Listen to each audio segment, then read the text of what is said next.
那今天呢，市长你有没有发现，民进党大多都没有来参加？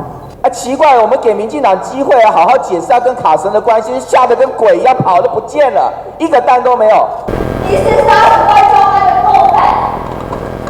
那今天呢，市长你有没有发现，民进党大多都没有来参加专案报告？他们说呢，这个事情都跟民进党没有关系，但今天又没有人来。我们今天是针对市政去做讨论，但他们说今天的专案报告呢，是你跟国民党的我们在互相唱和。卡神案怪怪的，你今天有没有觉得今天会场也怪怪的？对呀，民进党都一个民进党都没有。奇怪了，我们给民进党机会好好解释他跟卡神的关系，吓得跟鬼一样，跑都不见了，一个蛋都没有。我从没见过一个市长专案报告这么重要的事情，民进党一个都没有。市长你见过吗？没见过吧？事不奇观吧？至少在我的任期内是第一次出现。对啊，所以就是心虚有鬼嘛。什么时候推给柯市长？体育局是杨惠如开的吗？市长离不离谱啊？我们再往下看。好，这个是观传局标案的时间同一天，简一元是怎么样当观传局长的？怎么护航的？300多万就这样子给。再看下一页，2018年再给180万，体育局资料不提供。再看下一页，通通不提供，什么都不提供。请问一下，议员如何善尽监督的职责？这都是大家不肯给的。市长，整整厚厚的一份资料，是我们团队辛辛苦苦从8月份就开始收集到现在，我现在还给局长。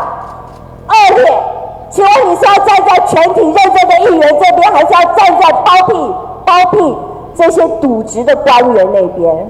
市长，你回答。那我们不，官员是不会。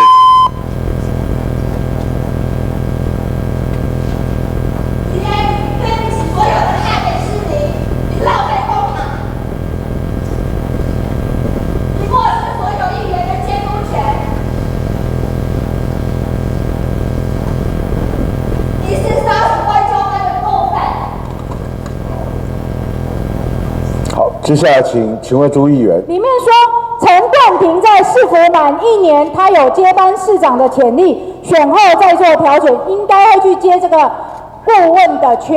请问一下市长，这是假传圣旨还是代传圣旨？没有，他们在聊天呢，他们没有，这是媒体群组哦。那这个是不是代表你的意思？你有这个想法不？不，蔡壁如那个缺一定要补人的。那你是不是就是要补陈冠廷？他才工作满1年，你就看得出来他有选市长的能力了。没有啦，这个还不。我以为是33副市长比较有能力耶。